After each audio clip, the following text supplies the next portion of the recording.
Hey guys, so earlier today we got our very first evolution unit added into the game, and it is none other than SUKUNA. Now obviously we knew that because if you played ever since the release, when the game went up it was actually bugged at the time and you did have evolved SUKUNA in the game instead of a normal one, so that was honestly pretty obvious that it was coming this quick.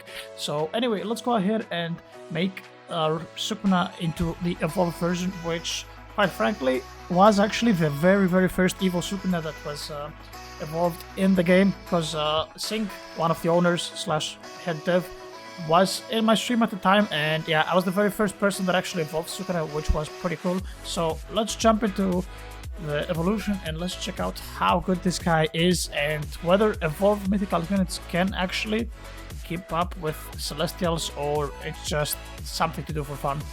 Alright, since a lot of people are asking how do you actually evolve, all you have to do is just open your units panel and you see this evolve button pops up when you can actually evolve them, and this is the requirements. We need 12 cursed fingers actually, and oh my dude, this guy looks insane. What? I mean, it's obviously the light, yeah, like the lightning and the shades were kind of weird in this game, but look at this, he looks so insane like this. What the hell? It looks like a demon. He actually looks like a demon. Okay, there we go. So I guess that's his normal state with he has the eye glowing. Oh, that looks so damn cool actually. I hate the Zuchu outfit from Itadori, but like Sukuna is a badass. What the hell? He looks so damn cool. Alright, now back to the evil material, since this is something that a lot of people are wondering, how do you actually get Sukuna's fingers? So you see we have the challenges part here. You can also use the TP function, scroll all the way down, challenges. So challenge is obviously a random act, a random level as well. So it's currently Hollow Dimension number 3. If you switch to private server, there is a chance that it might be different. At least that was the case earlier on. So this is random. I don't know how often it cycles from challenge to challenge, but anyway, once you complete the act, you have a 30% chance to get one of Sukuna's fingers, and obviously, as you saw earlier as well, you actually need 12. And once you do that, you can just go ahead and evolve the unit. You don't need any duplicate units, you just need the unit itself. So you must have it obviously at least once, and that's about it. So unfortunately, as of right now, it's pretty hard to level units, so we can't really showcase him at maximum level. And I'm debating whether to show you guys like current level 41 or show you level 1.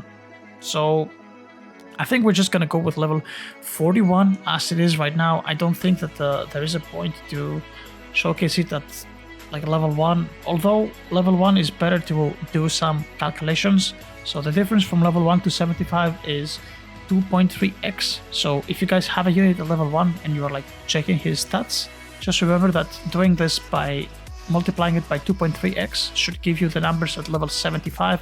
But let's be jumping on infinite, and I'll see you guys in a little bit once we actually have enough money to work with this bad boy.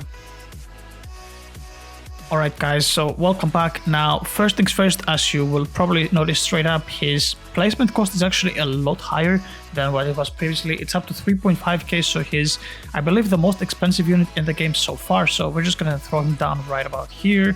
Straight off the bat, as you can see, pretty big range overall, 33 range on his placement, which is really big, and he has this very tiny circle AoE. It's barely enough to just hit 2 units, as you can see right here. And we're gonna go ahead, we're gonna upgrade him. Straight off the bat, first upgrade reduces his range significantly down to 24 yards.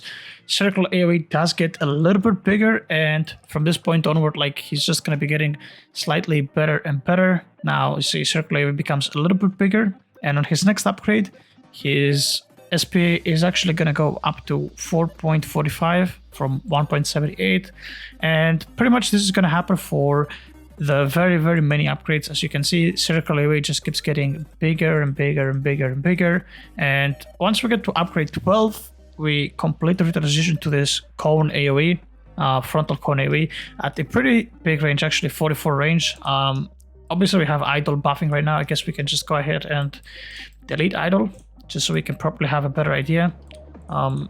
Okay, I don't know what's happening with his range. Apparently his range went off, but still says 44. I thought it was upgrading the visual as well.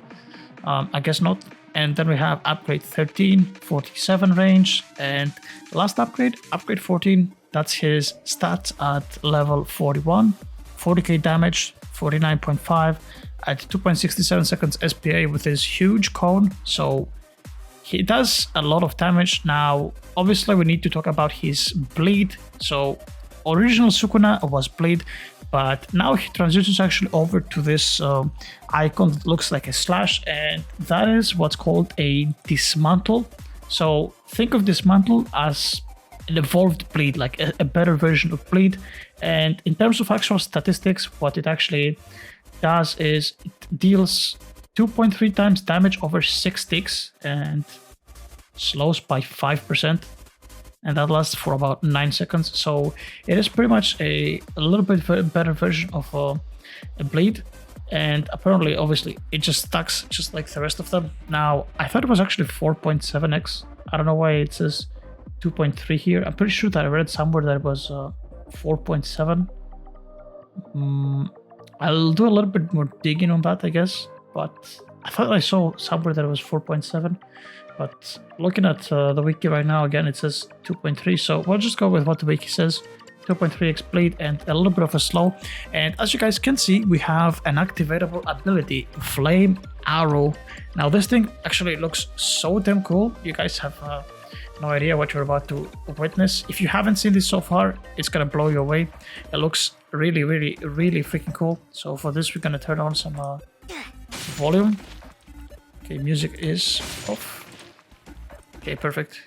So music is actually off at this point, and we need to make sure that units have spawned, because this is not gonna work if we don't do that properly. So gotta wait for another hit, and there we go.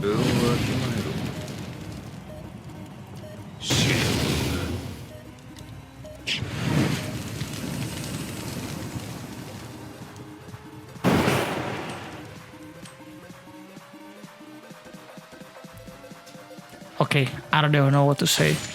The only thing that I'm gonna say, guys, is shush. Nothing else. It looks so damn clean. So essentially, Evolved Sukuna is a nuke unit. Now, one thing that I didn't really ask is, does it scale of his total damage dealt, or does it scale of his damage, like maybe 20x times damage or something? That's one thing that I don't know. But yeah, it looks so damn cool. And just to show you guys how much better this becomes. So Sig was earlier in my server and we hopped on Namek Act 6 hardcore actually, so we're gonna jump on that. And so there you have it, guys, and look at this thing. This is so broken, I don't even know what to say.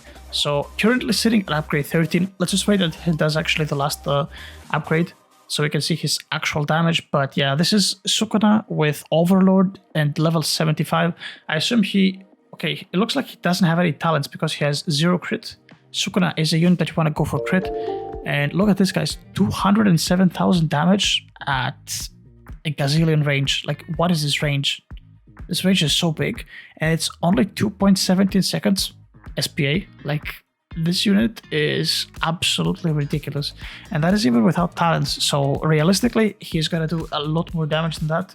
If he had a maxed out talent tree with 35% critical strike chance, I believe, and a lot more damage without even talking about the crit damage. But yeah, this is completely ridiculous. And yeah, like the boss in this game mode, I think it has something like 6 to 8 million HP. I'm not sure, maybe even more than that, maybe something around 10.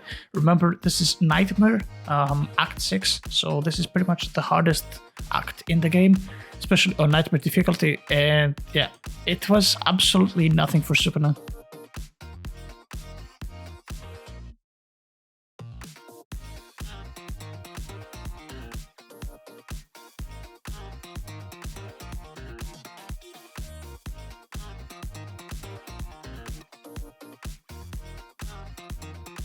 And that was it. Flame Arrow, the map is over. The game mode is over. It is absolutely ridiculous.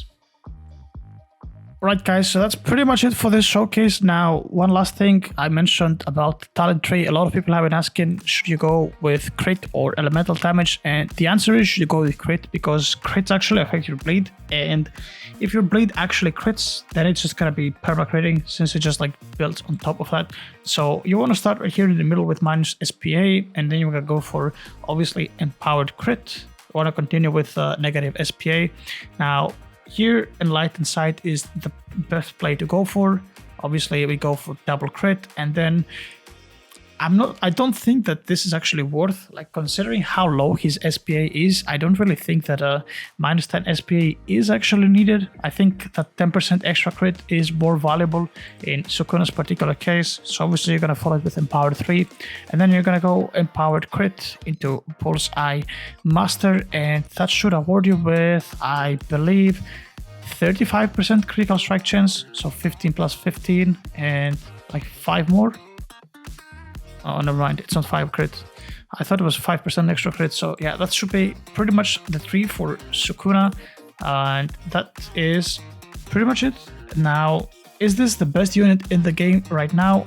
I don't think it's the best. I think Guts is the best unit in the game right now in terms of pure damage, but Sukuna does have the Flaming Arrow, which is going to be mandatory for infinite rounds. Obviously, you're really going to need that nuke button to just slam everything and clear the entire map. But yeah, anyway, that was pretty much it for this video, guys. I hope you had enjoyed the showcase, and I'll catch you guys next time. Peace.